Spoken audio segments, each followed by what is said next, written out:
Česká televize uvádí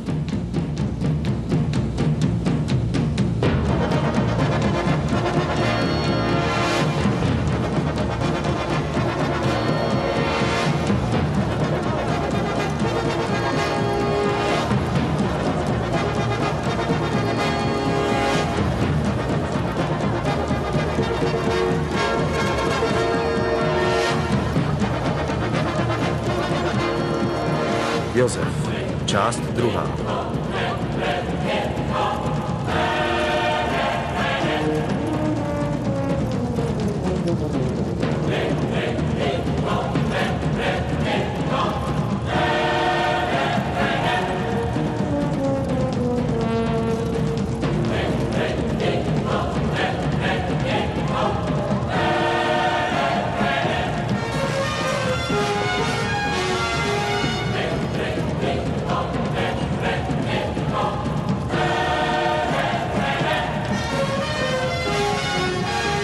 Námět,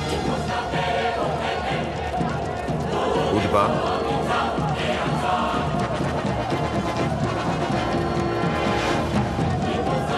střih,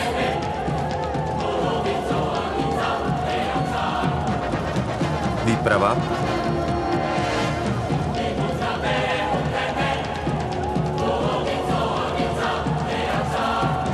kamera, kostýmy,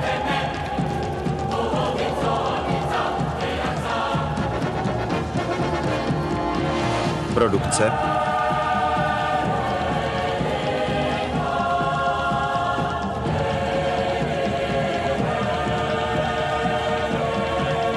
scénář,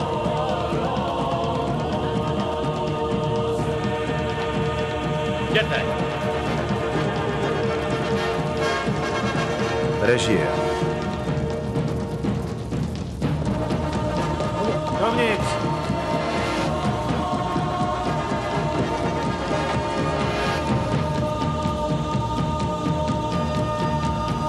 Přichází Putifar, velitel faraonovy stráže. uplynulo 7 let. Mír s tebou, pane. Ty o tom víš? Žalářník se jen zmínil o 2 nových vězních. Vynikající výsledky tvé práce tady vešly ve známost. Vězni se prý ještě nikdy nestravovali tak dobře. A žalářník nikdy nebyl tak bohatý. A faraon neměl tak nízké náklady na chod věznice. Denně se mě někdo ptá, jak to děláš. Bůh žehná mé práci, pane. O tom jsem se přesvědčil. A vím, že mě jednoho dne odsud vysvobodí. To bude muset nejdřív projednat s faraonem, ale nevím, zda ti 2 spolu mluví. Jak vidíš, jsou to vysoce postavení muži. Honosný šat, linky kolem očí a vybrané chování. Ten silnější je totiž byl faraonův pekař a ten hubený faraonův číšník. Důležití muži. Proč jsou vlastně tady? Jsou to zloději. Ukradli faraonovu prazletu, symbol boha slunce. Zmizela včera v noci. A faraonovi jasnovici říkají, že pachatelem je jeden z nich.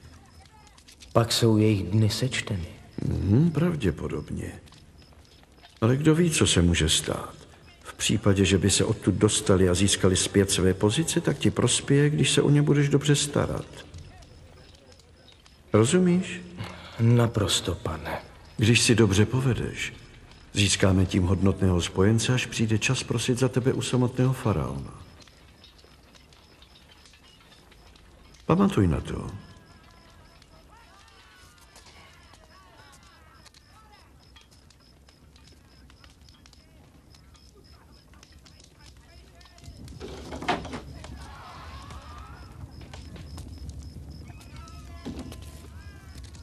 Já jsem Josef, vzácní páni. Mám pokyny starat se o vás po dobu vašeho pobytu tady. Ty jsi žalářník? Ne, můj pane, jeho sluha. Ty budeš ten semita, který zastává práci žalářníka. Je mi ctí, že o mě víte, můj pane. Jistě. U dvora se o tobě ví, jak dobře sloužíš svým pánům. A jejich manželkám? Pane, nevždy se z lidských úst řine jen pravda. Chceš říct, že Putifar je lhář, otroku? Ne, můj pane. Nebo že jeho krásná žena je lhářka? Nikoho neobvinuji, pane. Opravdu? Ale já obvinuji tebe, otroku. Žaluji tě za očerňování Putifarova dobrého jména a za to, že z něho děláš lháře. Stráže! Stráže ke mně! Zmrzkej toho otroka! Opatrně, příteli, jsme v jeho žaláři. V jeho žaláři. Je to jen otrok. Putifar mi poděkuje, že strestám takovou nestydatost. Nečekej na dovolení otroka. Já reprezentuji dvůr faraona, boha na zemi. Dělej, co ti říkám.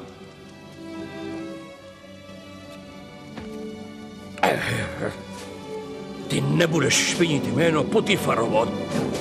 Ty nebudeš špinit ani jméno jeho ženy. Putifar mě bude blahořečit, že hájím jeho čest. Otroku. Otroku. Otroku.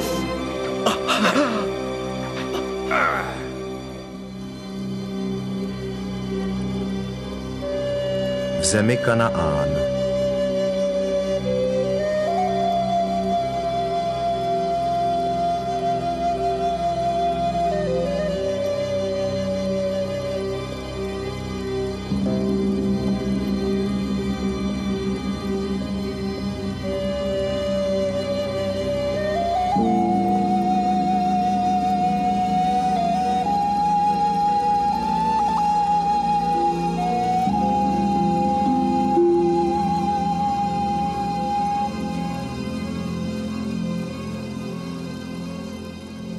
Povídá se, že letošní trh bude větší než loňský.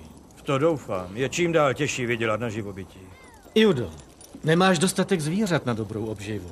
Potřebuješ říjné samce, zdravé kozy a ovce. Já už se nevrátím do otcova tábora. Nemůžu žít s Jakobovým smutkem. Stále oplakává Josefa a celý jeho tábor je jako jedno velké moře bolesti. Jako vdovec mám trápení dost.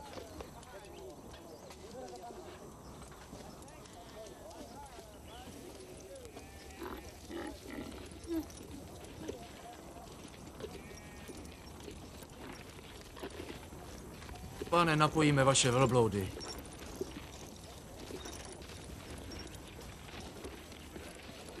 Hýro, podívej se. Nevěstka. V Kanánu a schovává si tvář. Snaží se nás okouzlit. Je to divný zvyk, ale dodává jim to na tajemnosti. Poutníku, spočiň se mnou a potěš svou duši. A vyprázdní ti kapsy. Co pak se dá penězi vyvážit chvilkové uniknutí starostem života? Nemám u sebe peníze. Můj přítel nedávno ovdověl. Nemá sice žádné peníze, ale vlastní kvalitní stáda. Krásná dobytčata. Má nejměkčí vlnu, jakou kdy okusila. I když těžko říct, co žena jako ty už okusila. Žádná stáda nevidím. Už jsou na trhu. Cestou zpátky ti přinesu ovci. Zítra. A do té doby? Máš mé slovo. Nech mi tady svou hůl a pečetidlo jako zástavu. Zítra, až mi přineseš tu ovci, ti je vrátím zpátky.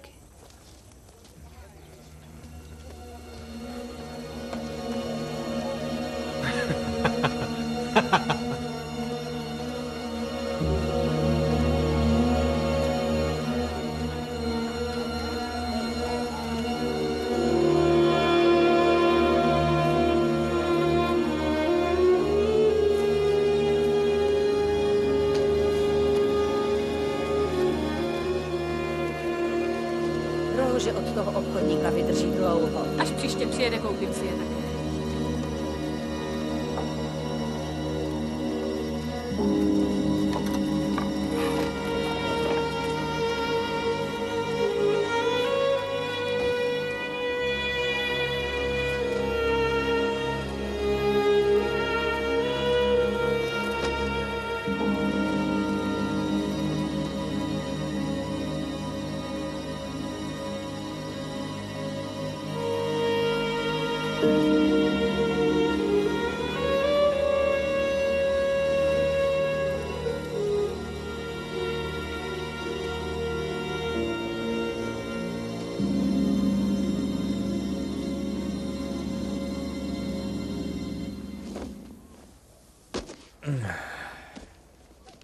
Život je k tobě zlý?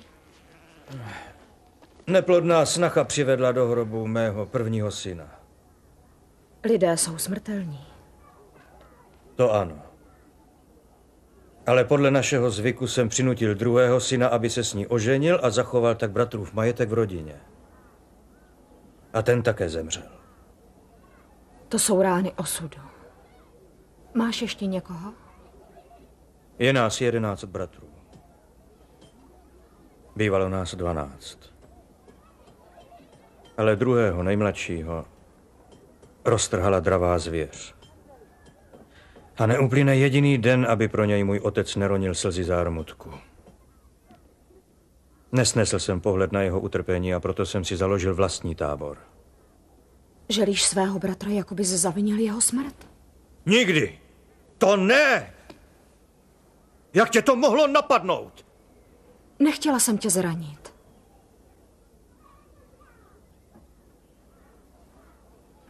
Jsi velmi zajímavá žena. Děkuji. Tak tedy zítra. Zítra ti přinesu ovci. A vezmu si hůl a pečetidlo.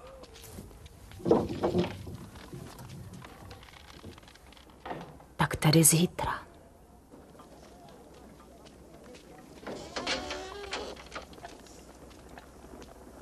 Přichází Putifar, velitel faraonovi. Mír s tebou, pane. Hlídej dveře, Ednane, běžte ven. Pojďte. Žalářník mi řekl, že tvoji vznešení hosté nějak špatně spí. Zdá se, že je trápí sny. To nejsou sami. Divné sny. Plné symbolů. Přišel jsem po té, co jsem se to dozvěděl. Protože vím o tvé schopnosti vyložit poselství noci. Považ, jaká šance se ti naskýtá, kdyby jsi jim sny vyložil. Nemůžeš už déle mlčet, když teď vědí, že máš tento dar. A jak to vědí? Musím se vrátit ke dvoru. Faraonovi muži pátrají dnem i nocí, aby našli tu prazletu. Už to nebude dlouho trvat.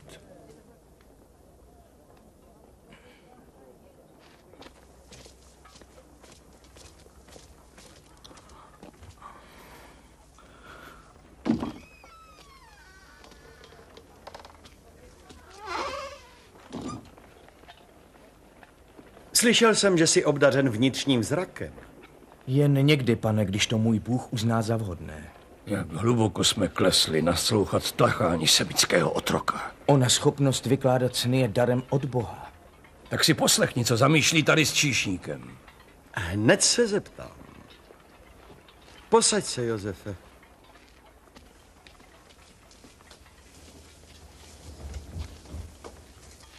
A poslyš můj sen.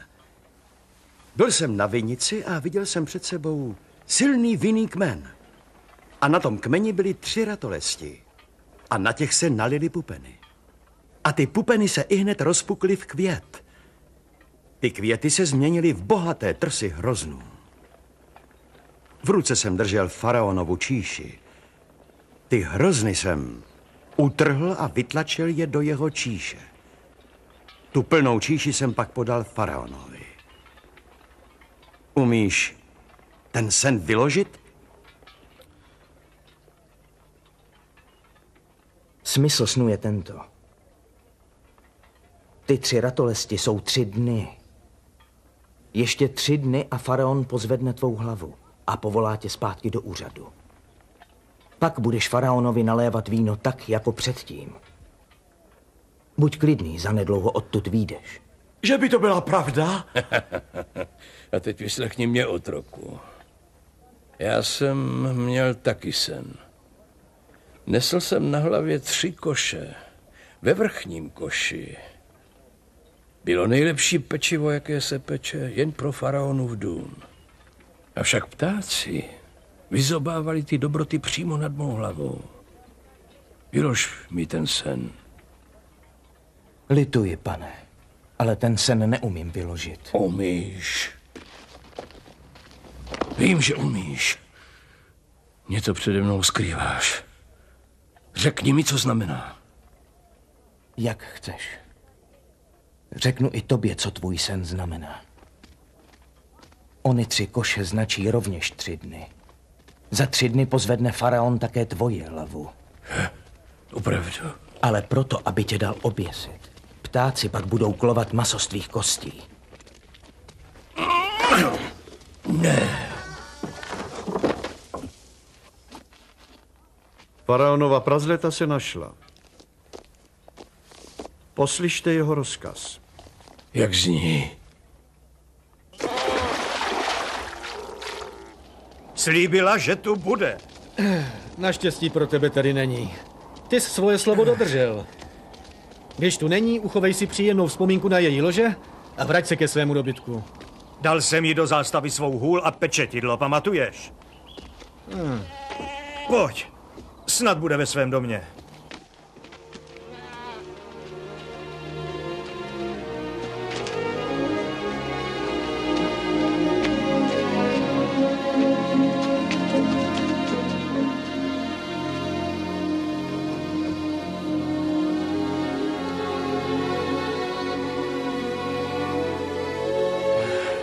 Můj trest nedojde nikdy konce. Nikdy.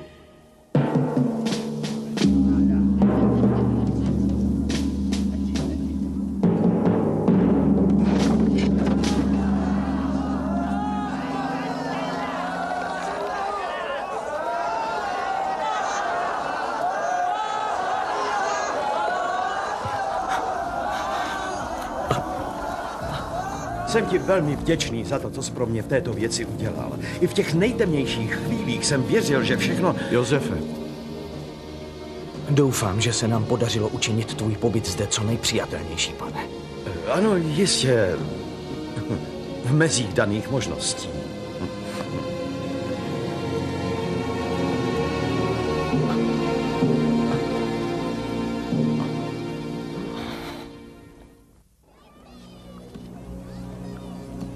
Jákobův tábor poblíž Dotajnu.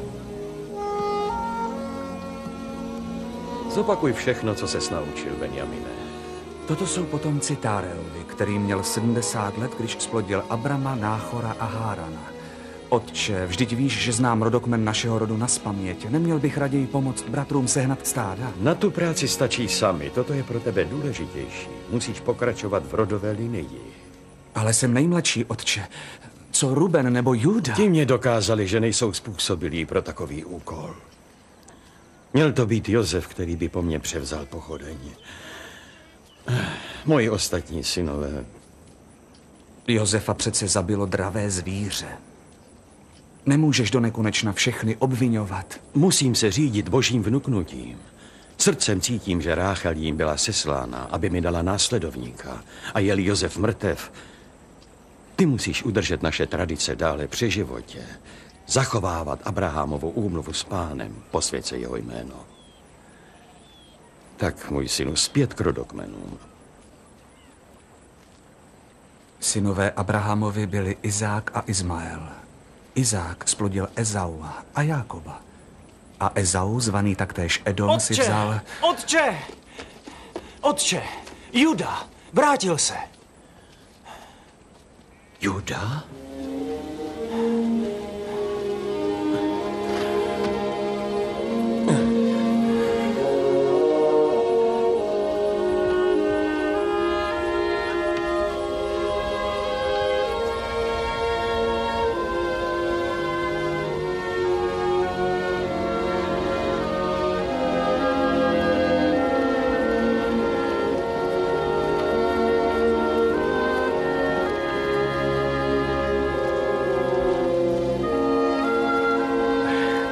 Rubene, Judo,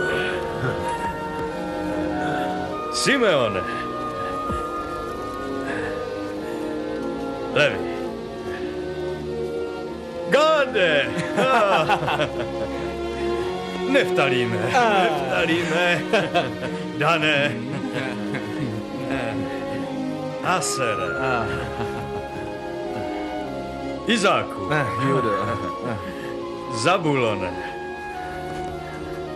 a malý Benjamin, i když už nejsi tak malý.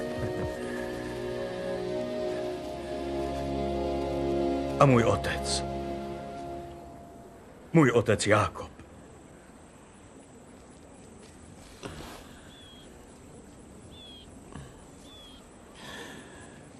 Vítej v našem táboře. Ty i tví lidé. I když jsem překvapen, že tě vidím. Velmi si mi scházel, otče. Zvláště teď, kdy můj kmen řeší problém, na který moje hlava nestačí. A jaký je to problém? Támar, vdova po mých 2 synech, zasnoubená Sélovi, mému nejmladšímu, čeká dítě. A Séla je otcem? Ne. A ona odmítá říct, s kým dítě počala. Ať na ní naléháme, sebe víc neřekne ani slovo. Podle zvyku ji musíš zapudit. Podle kanaánských zvyků, ulehne-li žena s jiným mužem, než s kterým je zasnoubená, musí zemřít. Co mám tedy dělat, otče? Dal jsem jí za manžela svého prvorozeného syna, ten zemřel bez dětí. Přiměl jsem svého druhého, aby se s ní oženil z povinnosti k rodině. Zůstala neplodná. Pak zemřel i druhý syn. Tak si ji zaslíbil Sélovi podle naší tradice? Ale oddaloval jsem ten sňatek. Ta žena je prokletá, otče. Každý muž jí zemře dřív, než mu porodí nástupce. Už jsem ztratil 2 milované syny. Nechci ztratit 3. Dobře vím, jak bolí ztráta syna, kterého miluješ. Tu bolest znám.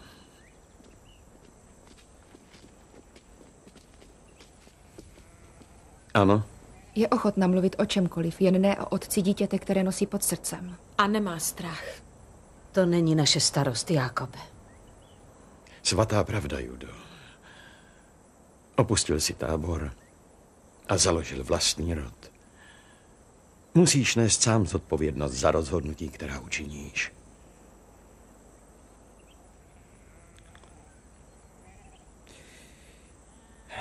Odvedu ji zpět do svého tábora. A tam, podle kanaánských zvyků, musí zemřít.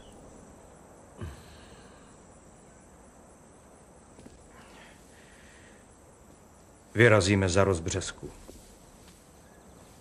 To jídlo je chutné. I chléb je čistý.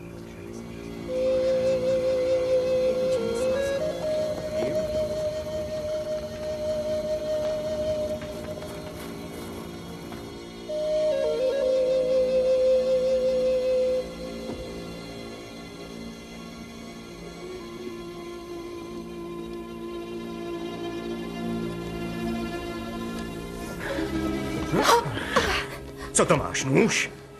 Myslíš, že se zachráníš, když mě zabiješ? Tím mi pomáháš, ty couro. Tím, že mě chceš zabít, jen ospravedlňuješ mé rozhodnutí dát tě usmrtit.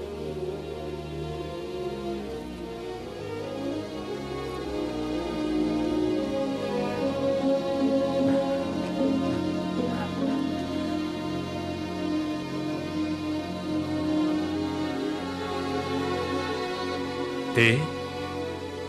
Udělala jsem to z touhy po dítěti, které bude po právu moje, po synovi, který bude následovníkem mého manžela Héra, tvého prvorozeného.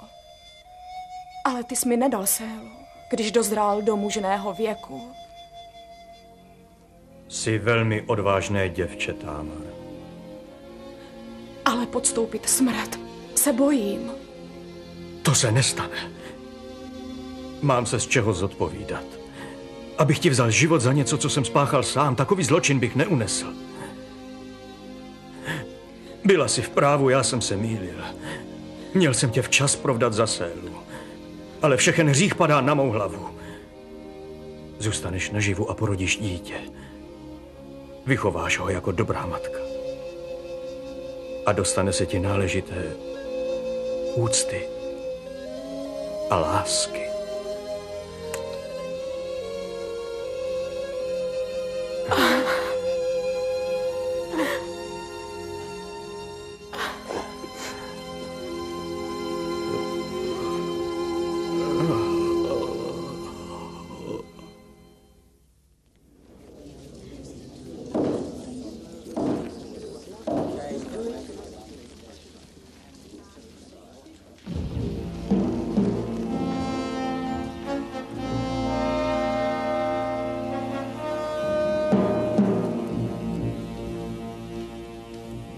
Poklekněte, přichází Bůh Ra.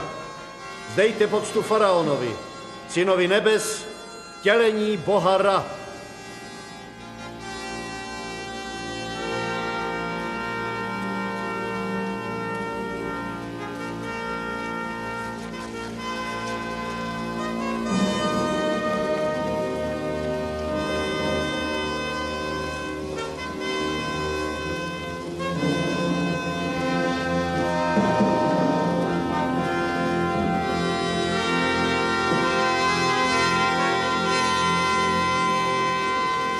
Farao je Ra. Ra je Bůh slunce. Tak jako Ra naplňuje nebe sluneční září, tak faraon vtělení Ra koná totéž na zemi. Putifare, bohové tě museli zaslepit. I hlupák vidí, že dnes nezářím. Faraon není zdrav. Lékaři, postarejte se o Boha. Nevšiml jsi, že mě nebolí tělo? Kdybys své řemeslo ovládal, vizíre, tak bys poznal, že mě tíží moje srdce. Začínám pochybovat, že ovládáš svou profesi. Cítí-li farao bolest, ať o ní promluví. Snad na ní najdeme lék. Sny. Pronásledují mě sny. Zdálo se mi, že jsem stál na břehu řeky a můj duch se vznášel v oblacích. A najednou z řeky vystoupilo 7 tučných a zdravých krav, které jakoby splynuly se mnou. Cítil jsem božský klid. Ale nebyli jsme tam sami. Najednou z řeky vystoupilo 7 krav hubených. A ty vychrtlé krávy pohltily všechny zdravé krávy. Probral jsem se celý spocený. Ale k mé hrůze, když jsem konečně zase usnul, měl jsem druhý sen, zrovna tak skličující. V druhém snu jsem viděl 7 plných klasů na jednom stéble. A poté 7 prázdných klasů, úplně vysušených východním větrem. A ty prázdné klasy pohltily ty plné. Co ty 2 sny asi znamenají? Zajisté nevěstí nic dobrého. Zeptáme se kněží.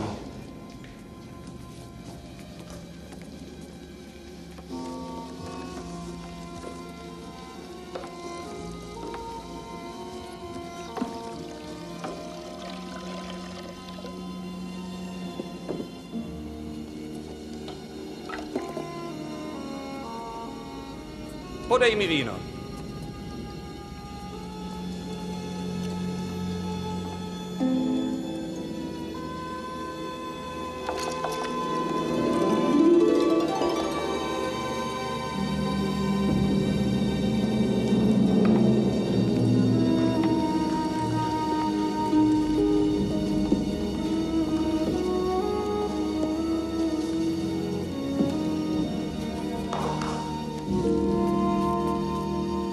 Výsosti.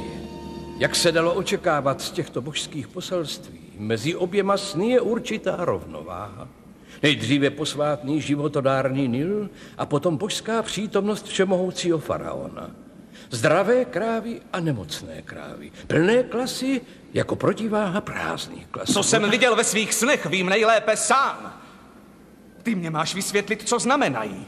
My to nevíme, vaše výsosti.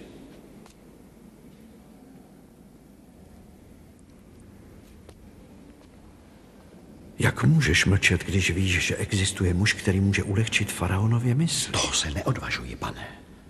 Faraon má špatnou náladu. Nerad bych mu teď připomínal, že jsem u něj byl kdysi v Nebuď nemilosti. bláhový, jde o jeho zdraví.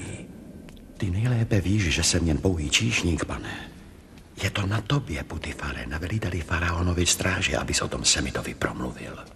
Ještě víno!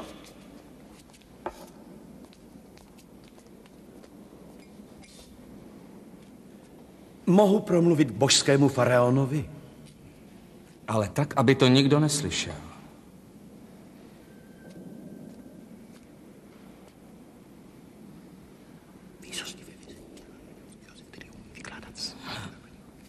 Ty bys nechal vykládat faraonovi sny cizincem a k tomu otrokem?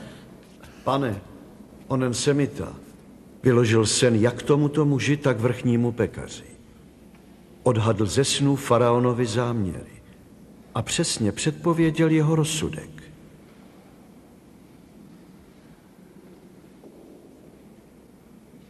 A ten váš otrok, jakže se jmenuje? Josef, pane. Přiveďte Josefa, Semitu, z vězení. A nic mu neříkejte o mých snech.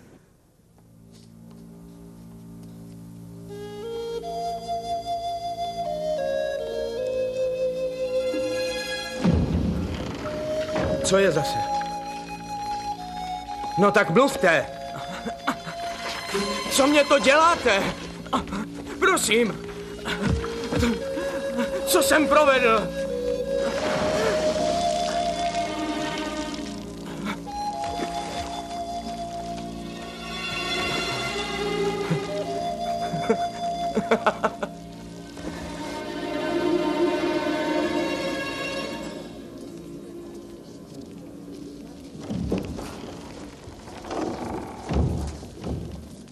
Padni na zem, rychle.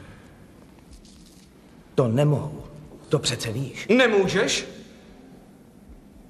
Farao je zajisté vznešenost sama. Promiň, pane, moje víra mi přikazuje klečet jen před mým jediným bohem. I za cenu života.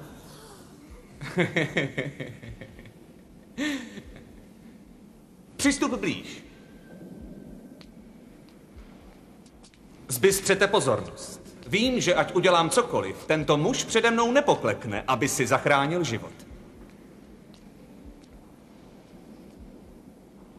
Pohlédni mi do tváře. Ale to je velký farao přece zakázáno. Jen těm, pro které jsem Bůh. Jelikož ty uznáváš na místo Boha jakousi primitivní existenci, předpokládám, že se na mě můžeš podívat, aniž bys schořel. Zkus to.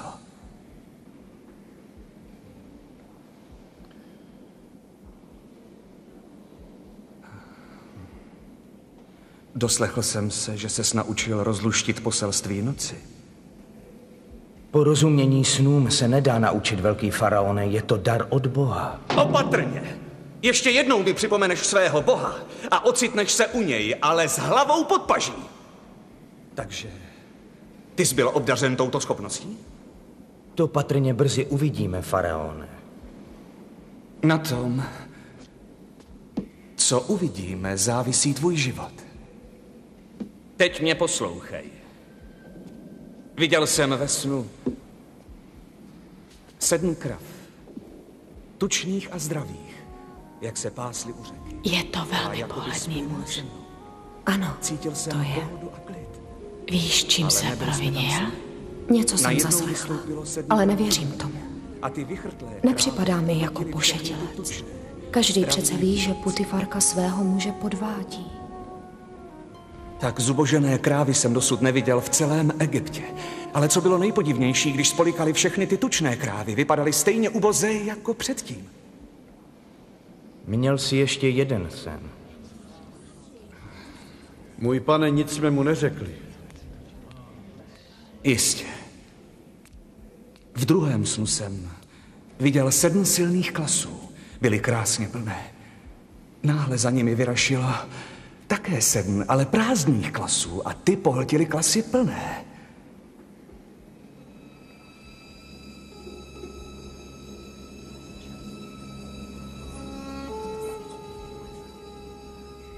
Bůh tím vyjevil faraonovi, co hodlá udělat. A co? Oba faraonovi sny vyjadřují jedno a totéž. 7 tučných krav a 7 plných klasů představuje 7 let hojnosti.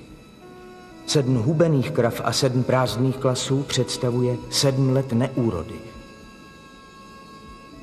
Přijde 7 let hladomoru, můj pane. Nesmysl.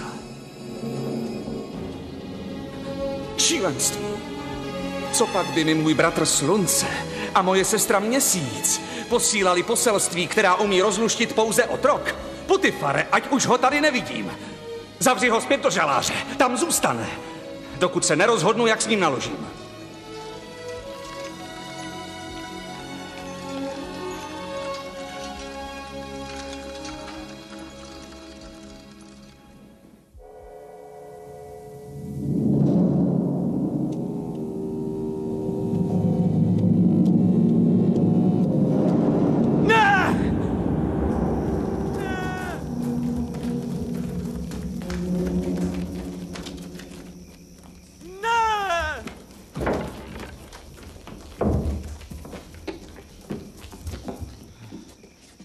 Muži, zase další sen, který nám nedá spát. Ne, ten stejný. Ta představa mě strašně děsí. Co mám dělat? Poraď mi. Já nechci tě rozčilit. Nechám si své rady pro sebe, můj pane. A snad by ti mohla poradit. Ano, jistě. Budu hádat. Byla tak zaujata tím cizím otrokem. No ovšem, oku faraonovu přece nic neunikne.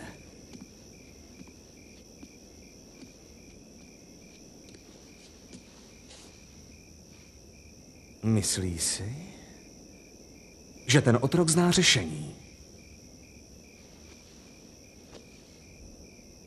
Jak si sám řekl, můj pane, ten muž neudělá nic proti svému svědomí, ani pod hrozbou smrti. Ty sám si se přece zdráhal dát ho pověsit. Z nějakého důvodu si zadržel svoji mocnou ruku a tak ušetřil jeho život.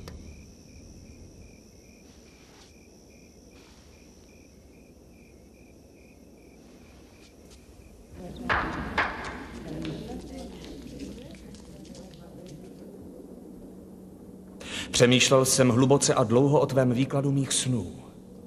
A ty? Také, pane. No a? Jsem si naprosto jist, že sám Bůh tím chtěl faraona varovat. Připustíme, že tvé výklady jsou správné. Co pak? Se nedá nic dělat, abychom zabránili katastrofě? Ano, dá, můj pane. A co? Faraon musí vybrat moudrého a poctivého muže a ustanovit ho správcem nad celým Egyptem. Ten pak bude dohlížet na to, aby 1/5 veškeré úrody z let hojnosti byla odváděna a uložena jako zásoby pro léta hladomoru. Jen tak nebude Egypt zničen suchem. To je nesmysl. Skladovat obilí po 7 let je nemožné. Co pak není jiný způsob, jak tu pohromu odvrátit? Ne, pane. O něco takového se ještě nikdo nepokusil. Takže 1/5 veškeré úrody by měla být odváděna faraonovi? Ano, pane. Celý Egypt bude povinen odvádět ti tuto daň. Takový úkol vyžaduje muže výjimečných kvalit.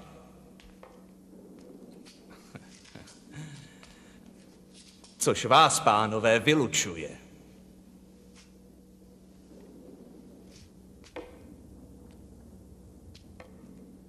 Putifare, ty snad.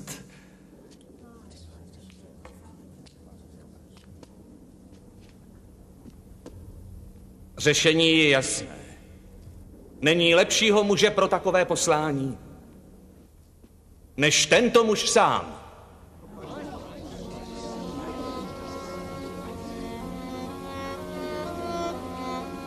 Našli bychom snad jiného, kdo je obdařen božím duchem, tak jako on? Patrně ne. Dobře řečeno. A nyní poslyšte slovo faraona, bohara na zemi vtělení Boha. Budeš mým tajemníkem. A všechen můj lid bude respektovat tvoje rozkazy. Pouze tento trůn mě nad tebe povyšuje. Ustanovuji tě správcem celého Egypta. Od tohoto okamžiku jsou ti podřízeni všichni mí dvořané i všechen lid v zemi. Bez tvého vědomí si nikdo v Egyptě nedovolí pohnout rukou ani nohou. Budeš se jmenovat Safenat Paneach.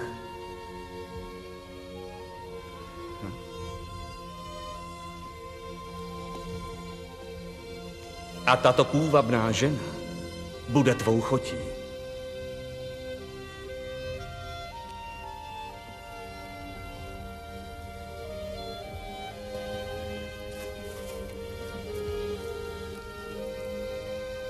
Farao je Ra, Umí nahlížet do nitra každého. Bůh prohlédl a promluvil.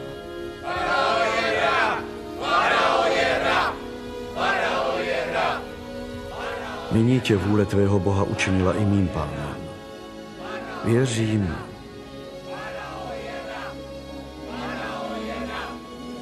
že ke mně budeš laskavý.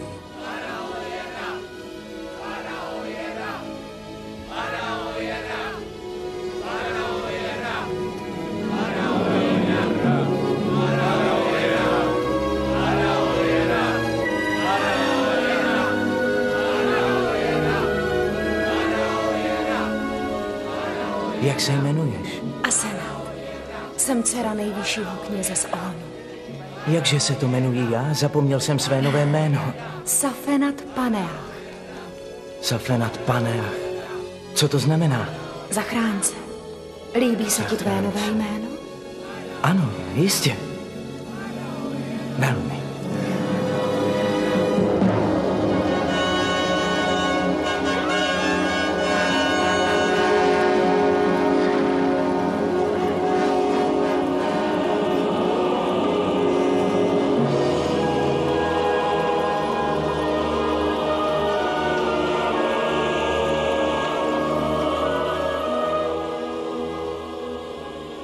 Představuji vám Safenata Paneacha.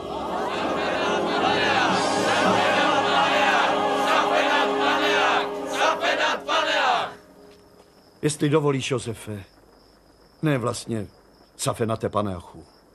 Ve své nové funkci potřebuješ spolehlivého muže, jakým jsi byl ty pro mě.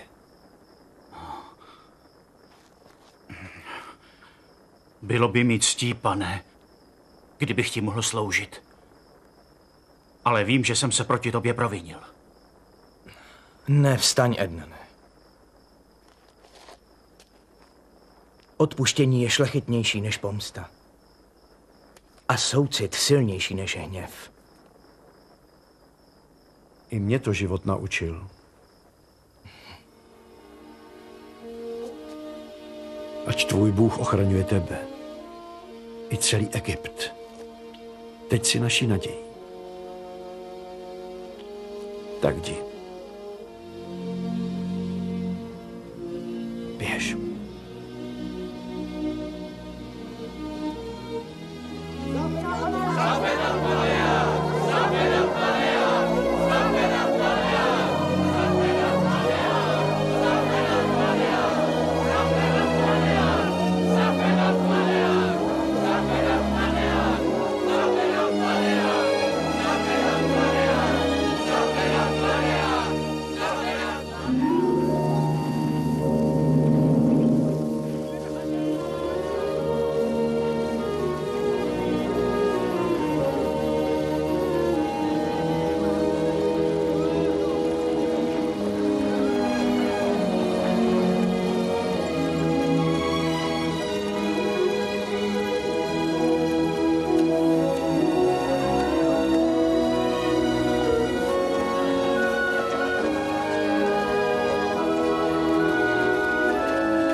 Můj syn.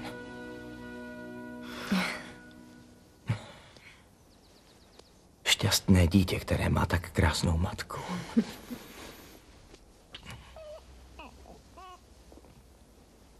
Už si vybral jméno pro svého syna? Bude se jmenovat Menases. To znamená přinášející zapomnění. Bůh mi dal zapomenout na moje trápení. Nevěřím, že jsi zapomněl na dům svého otce Josefe. Jákoba by jistě potěšilo, kdyby se dověděl, že jeho syn je druhým nejmocnějším mužem světa. A tvůj milovaný bratr Benjamin by byl také rád. Zajímalo by mě, v jakého muže Benjamin vyspěl. Možná, že už má také syna. Zatím mi není souzeno dozvědět se to. Bůh sám vybere ten správný čas.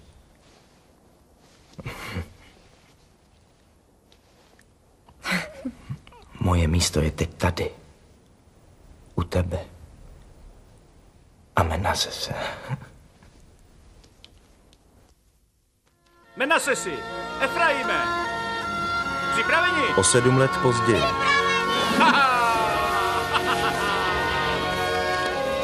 Oče! Menasesi, Efraime. Měli byste se učit číslice.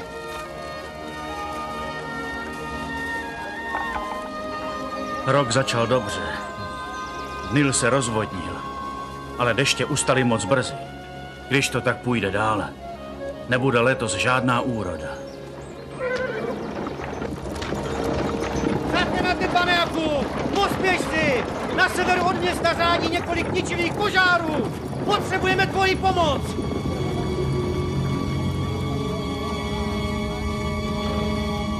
Přišlo to. Jak Bůh slíbil.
Studny již pomalu vysychají, ale nějakou dobu v nich voda ještě vydrží. Ale obilí nám ubývá. Tak 2-3 měsíce a budeme muset začít jíst zvířata, místo abychom je živili. A až je sníme, otče. A bez obilí pro nás a pro dobytek nás zabije hladomor. Totiž, víte, Híra, můj starý přítel, říkal, že ty zprávy o obrovských zásobách obilí a píce v Egyptě jsou pravdivé. To je příznivé tak pro Egypťany. Ale proč by se starali, co bude s námi? To jistě ne. Ale Híra říká, že to obilí prodávají. Už sám poslal karavanu naloženou stříbrem a drahými sukny. Jako kdyby se dalo věřit egyptským obchodníkům. Počkejte, nemáme s nimi dobré zkušenosti. Tak poslouchej se, tento obchod neřídí jednotliví obchodníci. Jejich panovník ustanovil jednoho muže, který na prodej obilí dohlíží. Budeme jednat s ním. Nikdy jsme neproměňovali své bohatství ve stříbro. Ale pole do Egypta nepřeneseme a dobytek uhyne, než tam dorazíme. To raději odtáhneme na východ. Asere, nepřerušuj mě. Za ta léta jsme vydělali nějaké to stříbro a zlato. Uchovával jsem ho, protože jsem věřil, že mi jednou Bůh ukáže, jak ho použít. Nemůže být lepšího využití než teď. Ne, myslím, že ne. Je to dlouhá pouť. Cesty jsou plné zlodějů. Proto musíte jít všichni. Když budete dobře vyzbrojeni, nikdo vás nepřemůže. Všichni? Kdo se postará o hospodářství? Když nepůjdete, nebude se o co starat. Jděte všichni. Kromě Benjamína. Ale otče... Dost. Jsi to jediné, co mi po Ráchel zbylo. Nechci tě ztratit jako Josefa. Připravte zvířata. Se soumrakem vyrazíte. Tehdy vám dám stříbro. zvědav, co nás čeká. Co nás může čekat? Nejdřív to byl Josef, teď je to zase Benjamin. Nezačínej s tím. Po druhé už Boha pokoušet rozhodně nesmíme.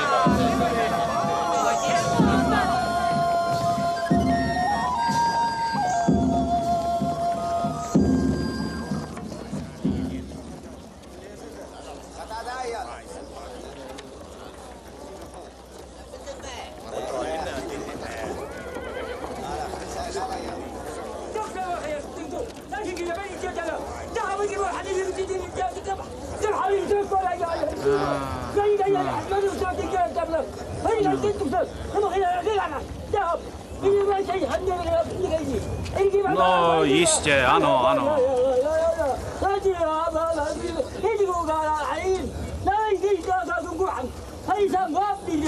Edna, ne? Ano, pane, víte, ten muž mluví dialektem, moc mu nerozumí. No nevadí, dej mu, co mu náleží. A běž.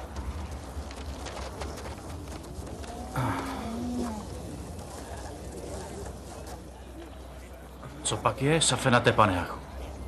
Jsou tady. Jsou to oni. Kdo? Moji bratři. Tvoji bratři? Ti v kanánském šatu. Co mám dělat? Přiveď je ke mně. Ty. Pojďte všichni, pojďte. Sestry, ty to muže. Předveďte je. Ty taky pojď. Ty taky. A jdeme.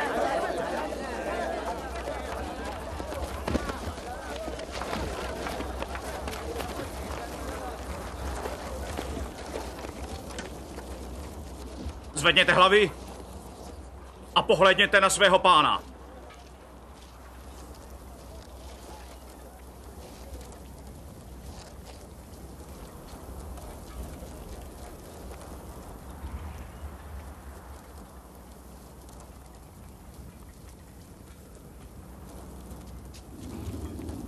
Oni mě vůbec nepoznali.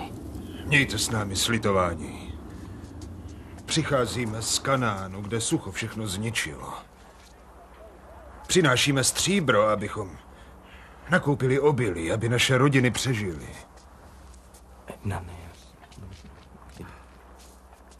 Váš pán Safenat Paneach se ptá, proč vám vaši bohové neposkytnou, co potřebujete. My nejsme jako ostatní Kanánci, mocný pane. Modlíme se k vlastnímu bohu. V Kanánu prodléváme teprve krátce. Můj pán tvrdí, že jste špehové. A ne, pane, otec nás poslal nakoupit potravu. Pán říká, že ne. Jste špehové, kteří mají odhalit slabiny Egypta. Ne, pane, jsme jen obyčejní pastýři, synové Jákobovi, syna Izáka. Co je to za otce, který poslal všechny syny tak daleko a zůstal úplně sám? Ty, co vidíš, nejsou jeho všichni synové. Jeden z nás, nejmladší, jmenuje se Benjamin, zůstal s naším otcem. Váš otec musí být šťastný, že má tolik synů. Určitě mluvíte pravdu o svém počtu. Měli jsme ještě jednoho bratra. Jmenoval se Josef, ale toho jsme ztratili.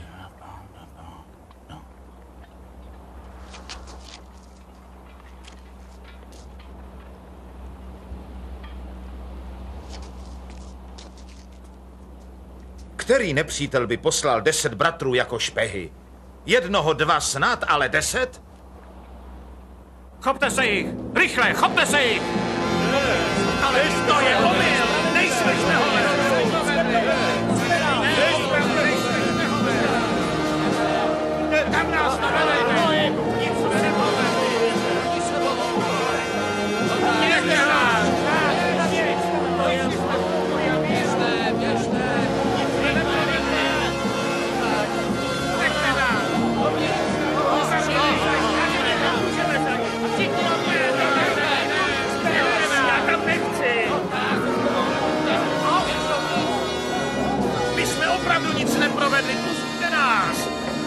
tam byly stovky lidí a zrovna nás označí za špehy. A nebuď bláhový. Musíme přece dokázat, že se mýlí. A co bys navrhoval, bratře? Možná bychom tu nebyli, kdybys mu projevil víc úcty. Co pak to nestačilo? Co to povídáš? Nebo dva bratři to snad, ale 10?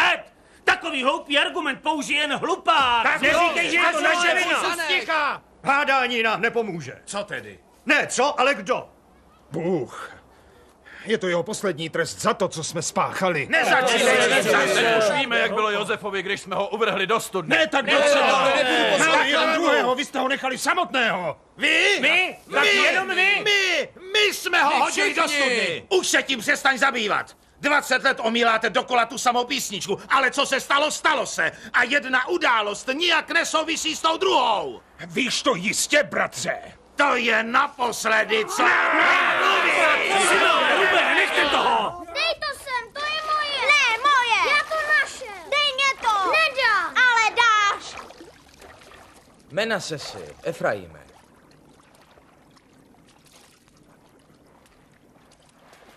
To udělal Menases! Ale, tak to nejde. Josefe, nejsi nemocný.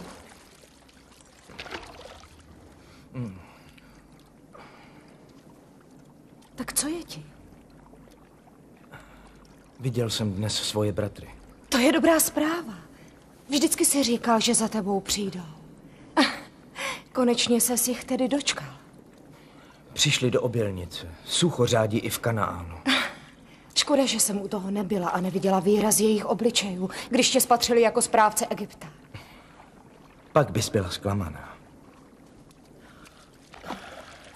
Čekal jsem tak dlouho a nakonec mě vůbec nepoznali. Ale jak je to možné? Už je to přes 20 let, co mě viděli naposledy a senát. Není divu. A kde jsou teď? Ve vězení. No počkej, já ti ukážu. Nech mě jít. Ty jsi mě cákl pěnu do ucha. Víš co? Budeme házet, kdo z nás dohodí dál. Tak dobře, začínáš.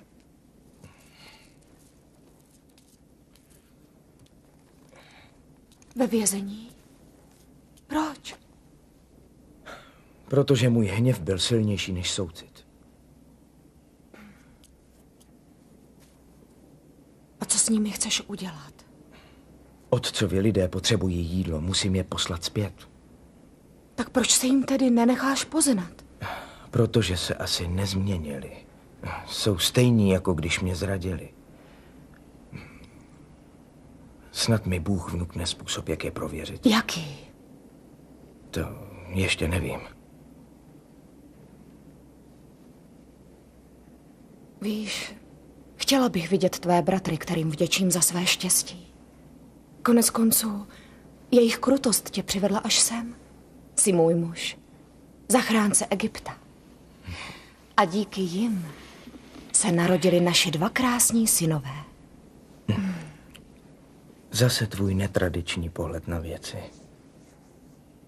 Ale nejsem si tak jistý, že jim Bůh už teď hodlá odpustit. Bůh nebo ty? Musíš je přivést. Chci poznat alespoň malého Benjamina. Benjamin zůstal doma s otcem. To je škoda. Vím, že je tvému srdci nejbližší. Ale jsou to tvoji bratři. Krev tvé krve.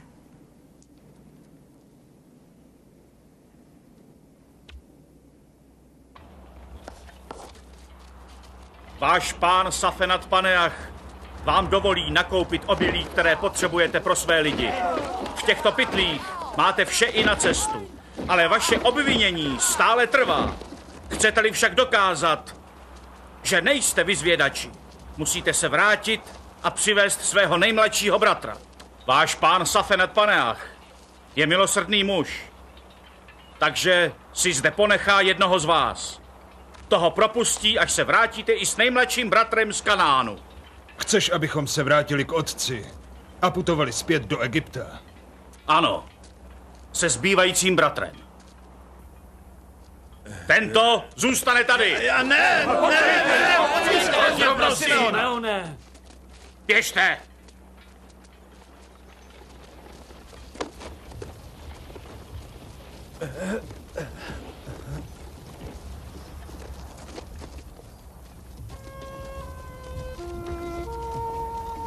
A brzy se vraťte se svým nejmladším bratrem. Obávám se, že je víc neuvidíš, pane. Nebude snadné tu cestu vydržet. Sucho teprve začíná. S jejich stříbrem si naložili, jak jsem řekl? Jako vždy, pane.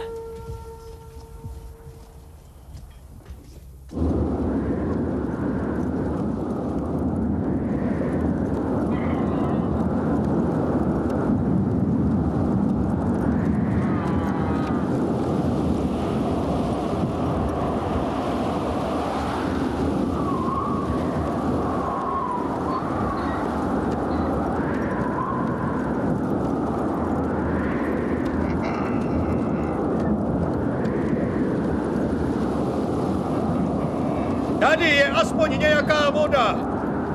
Strávíme tu dnešní noc. Izáku! Slyšíš, Izáku? Rozdělej svůj pytel s obilím a nakrm zvířata.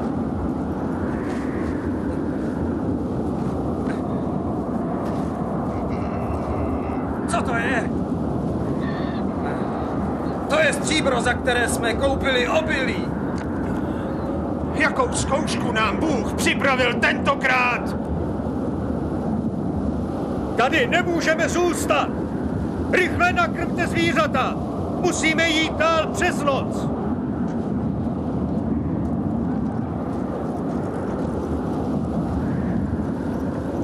Otec se vrací zpátky. Otec se vrací z Egypta. Otče, vítej doma. Jákobovi synové se vracejí. Vítáme vás doma.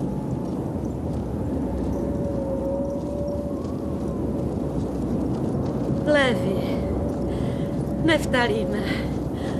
Ne! Ale jediný důkaz naší neviny, který přijme, je Benjamin. A jedině tak osvobodíme Simeona.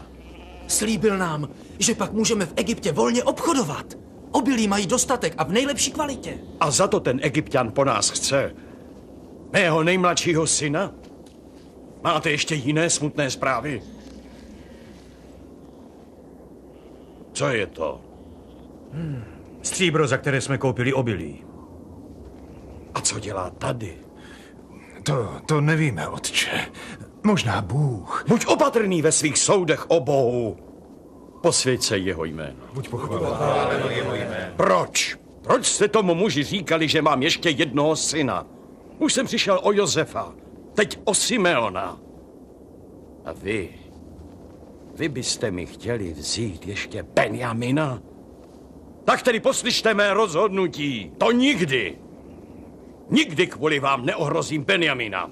Nikdy. Ale otče, Simeon je zavřený v egyptském žaláři jako nějaký zločinec. Ale jak můžu vědět, že se totéž nestane Benjaminovi, nebo že vás ten Egypťan nedá popravit všechny? Ale otče, třeba bych mohl jít. Mlč, do toho nemáš co mluvit. Otče, nemůžeme tam Simeona nechat.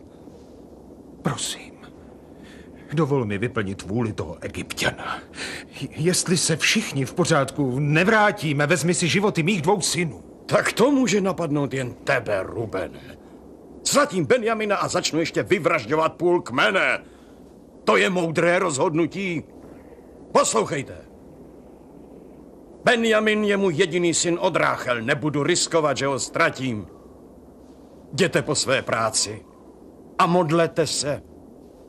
Modlete se, aby nám obilí vydrželo po celou dobu sucha. Měli bychom vyrazit co nejdříve, abychom všichni nepomřeli. Měli bychom jít do Egypta. Nedá se nic dělat, otče. Obilí už nám mnoho nezbývá.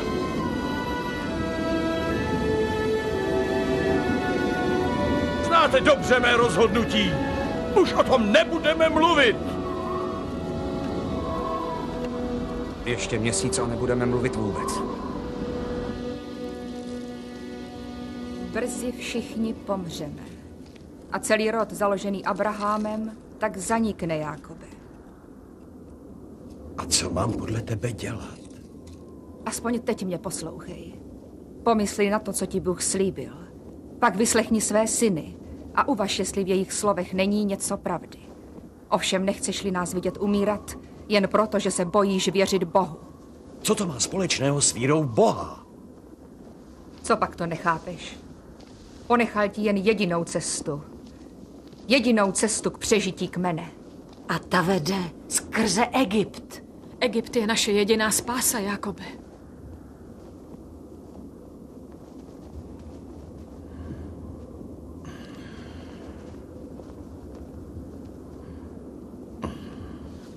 Jakobe, pojď.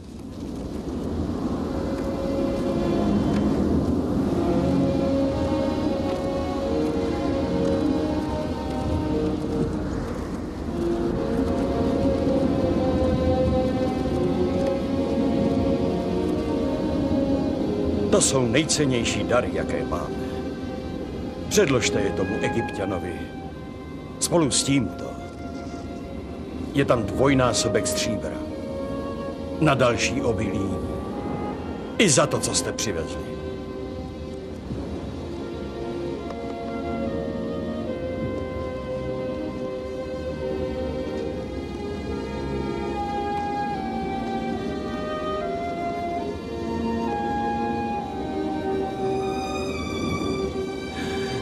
Neklesej na mysli, otče. Všechno bude dobré. Vím to. Nechť tě Bůh všude doprovází, aby ses mě v pořádku vrátil.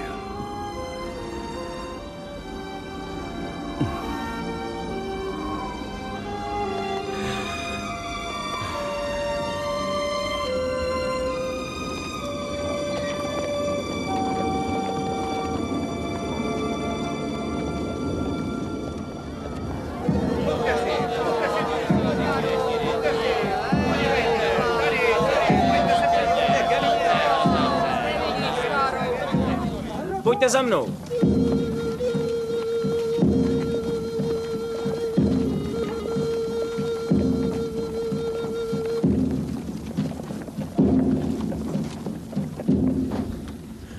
Proč nás vedou sem? Do Egypťanova domu. Kvůli tomu stříbru, které jsme našli v pytlích. Určitě. Nevíme přece, jak se tam dostalo. Hlavně musíme mluvit pravdu.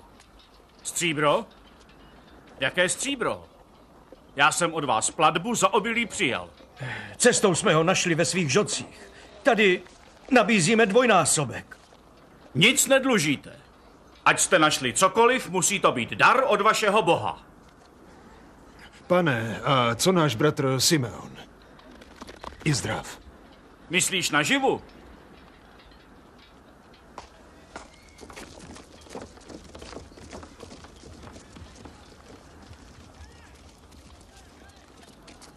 Bratři! Simeone!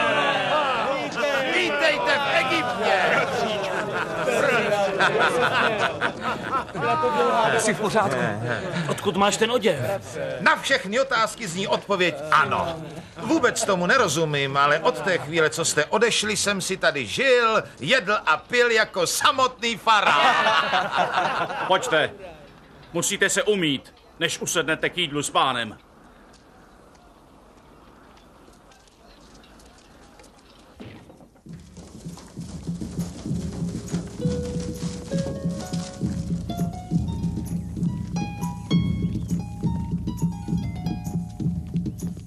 Vidíte ten honosný dům, bratři? Tudy, bratře, dojdeme. Překrásný, světlý a prostý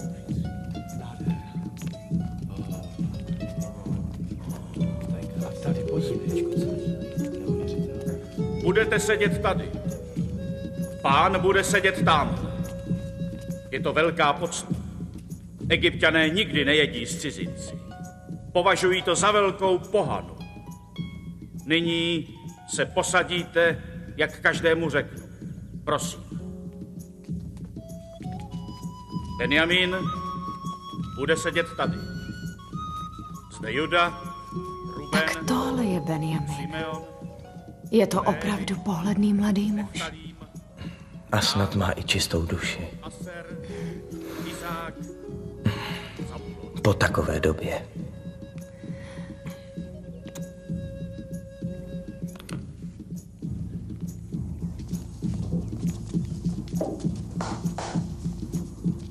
Safenat Paneach, ten, který řídí naše životy.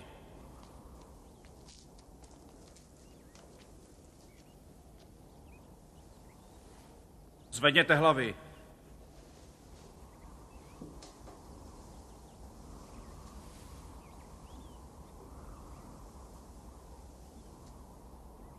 Váš pán se ptá, zda je váš otec zdrav.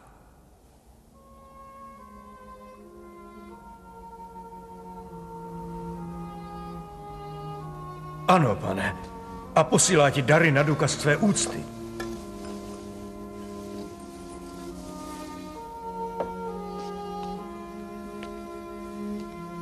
To je ten bratr, o kterém jste mluvili?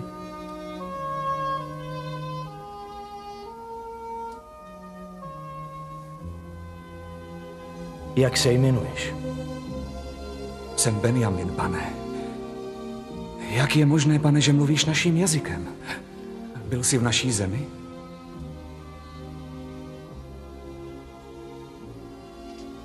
Bůh ti buď milostiv, synu.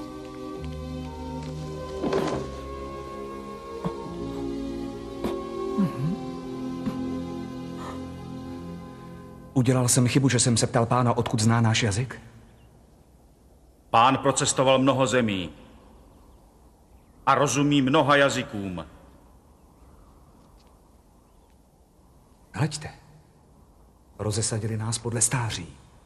Ruben, Simeon, Lévi, Juda, Dan, Neftalím, Gád, Aser, Isák, Zabulon a nakonec já.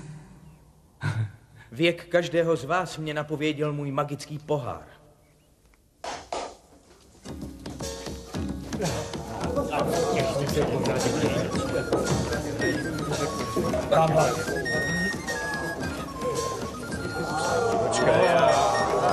Já taky.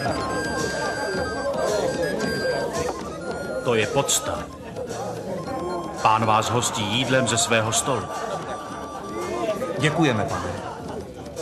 I doma jíme takové jídlo. Dokonce je to oblíbené jídlo našeho otce.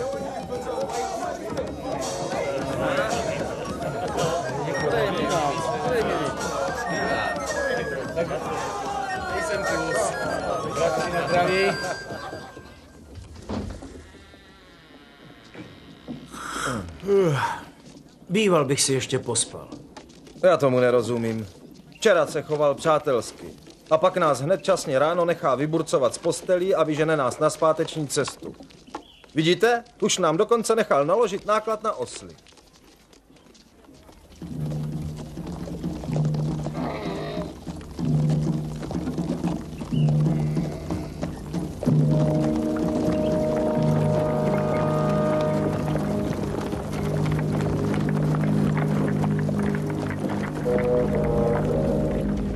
Proč jste oplatili dobro zlem? Nechápu, co máš na mysli. Chcete zapřít, že jste okradli mého pána? Co pak nás máš za blázny?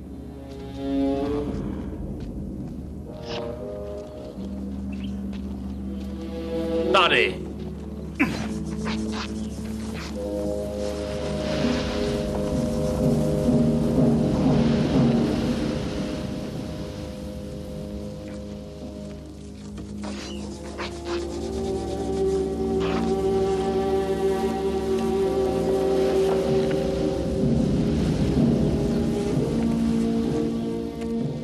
Jestli něco najdeš, můžeš viníka zabít a nás ostatní vzít do otroctví.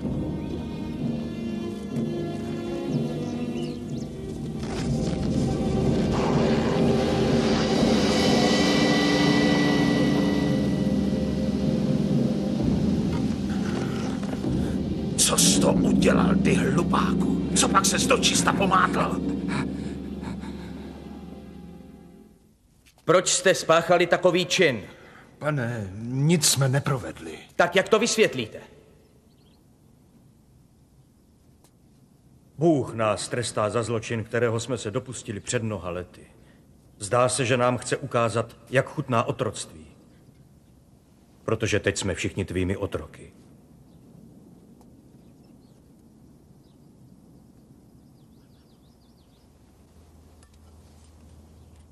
Nejsem pomstychtivý člověk. Vraťte se ke svému otci, ponechám si jen Benjamina. Ne! Jak se opovažuje zvýšit hlas, za to je nejvyšší trest.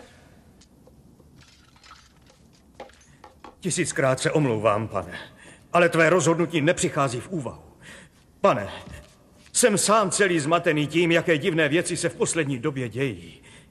Benjamin nikdy v životě nic neukradl. Nikdy, pane.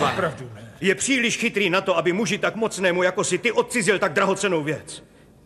Nevím ani, jak se dostalo do obilí to stříbro, kterým jsme platili poprvé. Třeba je to všechno dílo boží.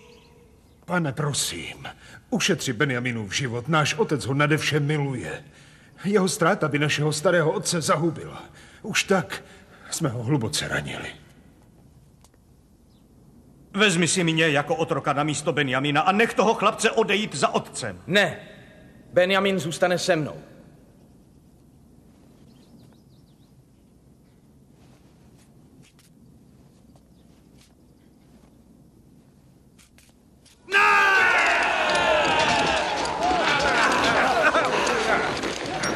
Promiň, pane. Toho chlapce odvedeme nazpět k otci. I za cenu vašich životů? To radši zemřeme, než abychom znovu viděli svého otce tak strašlivě trpět. A než bychom dalších 20 let žili jako zbabělci.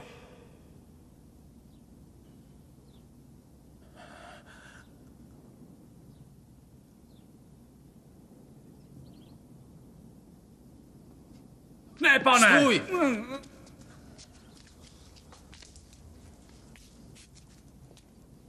Takže jste konečně ochotni obětovat svůj život za záchranu bratra? Proč jste se nezachovali stejně k tomu předchozímu? K tomu, o kterém jste rozhlásili, že zemřel zatímco jste ho prodali do otroctví? Ty víš o Josefovi. Jak to? Protože žije. Žije? Je tady, v paláci.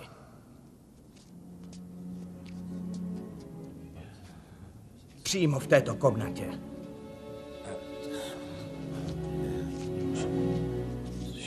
Nech nás. Řekl jsem, nech nás, běžte! Stráže ven! Jdeme!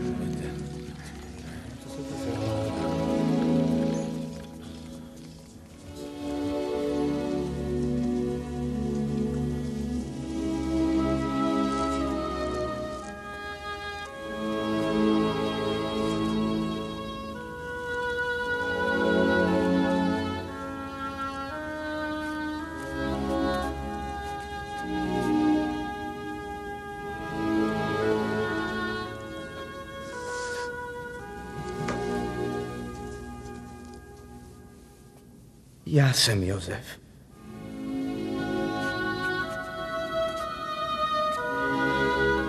Josef.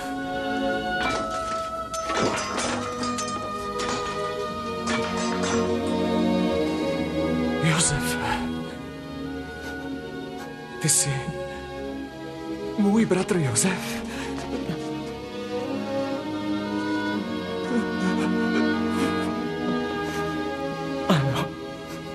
Jsem to já.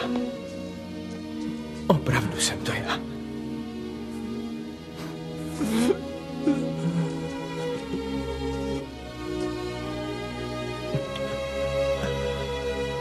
Pojďte blíž. Nebojte se, já vám neublížím. Nechci se stavět do role Boha. Nepřísluší mi, abych vás trestal.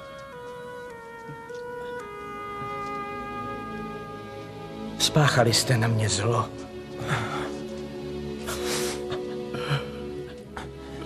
Ale Bůh vše v dobré obrátil. A poslal mě sem, abych mohl zachránit životy mnoha lidí.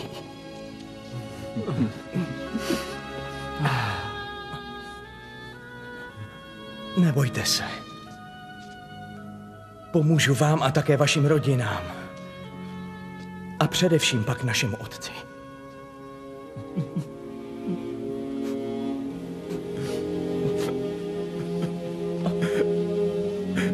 Já nesu největší vinu.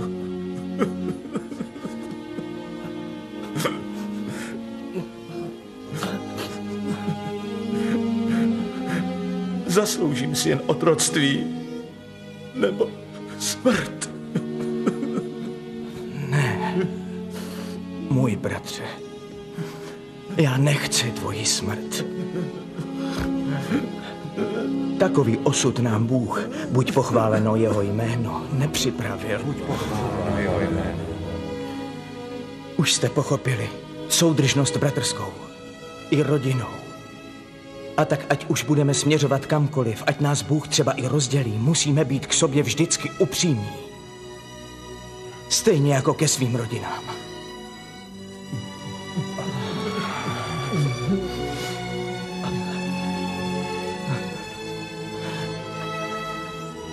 Musíte se vrátit pro otce. Řekněte mu, čeho všeho jsem dosáhl a přiveďte ho sem ke mně. Chci, abyste žili tady v Gošenu, abych vás mohl podporovat v letech sucha a neúrody. Mluvil jsem o tom s faraonem. Vše je připraveno. Pojďte ke mně. Pojďte ke mně. Jsem váš bratr. Jsem Josef.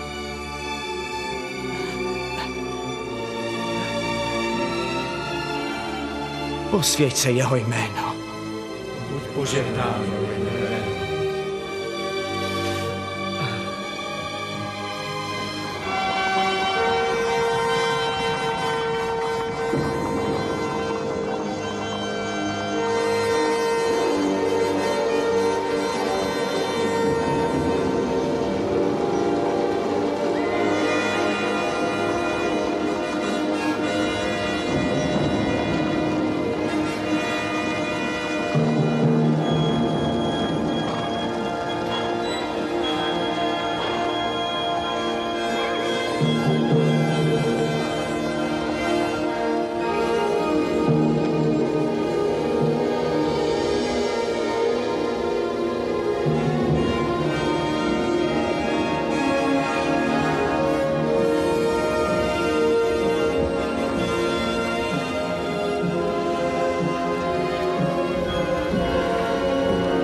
Opravdu je to můj Josef.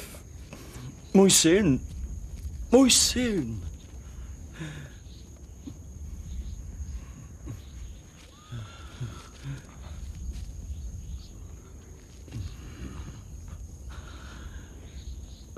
Už jsem přestal doufat, že tě kdy uvidím.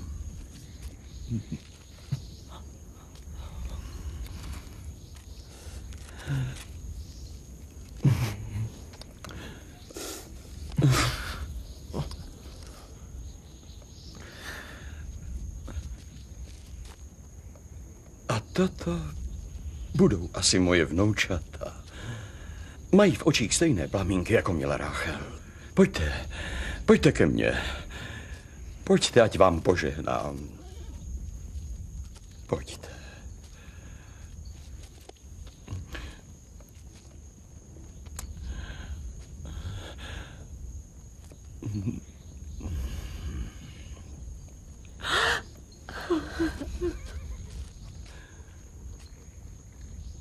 Jsem šťastný, že tě mohu opět obejmout a vidět tvoji tvář. Teď mohu zemřít v pokoji. Nesmíš myslet na smrt, otče. To je na vůli Boží. Pak mě odvezeš zpět do Kanánu, do země, kterou Bůh slíbil Abrahamovi. A stane se, jak Bůh slíbil. Naši potomci ponesou přízvisko Izraelité a vytvoří mnoho národů, každý bratr svůj kmen izraelský.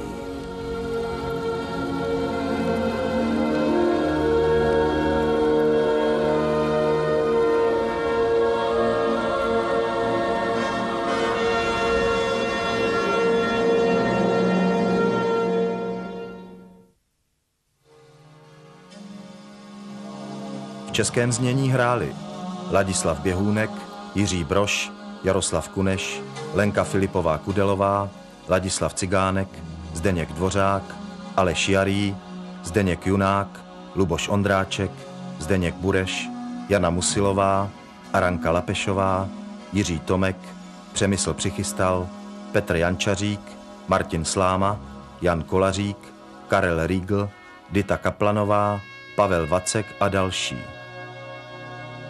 České znění připravili překlad Renáta Pruklová, české dialogy Evženie Nováková, odborná spolupráce Vratislav Štěpánek, produkce Hana Husníková mladší, zvuk Karel Peřinka, režie českého znění Rostislav Lancman. Pro Českou televizi vyrobila firma Eurokim 1995.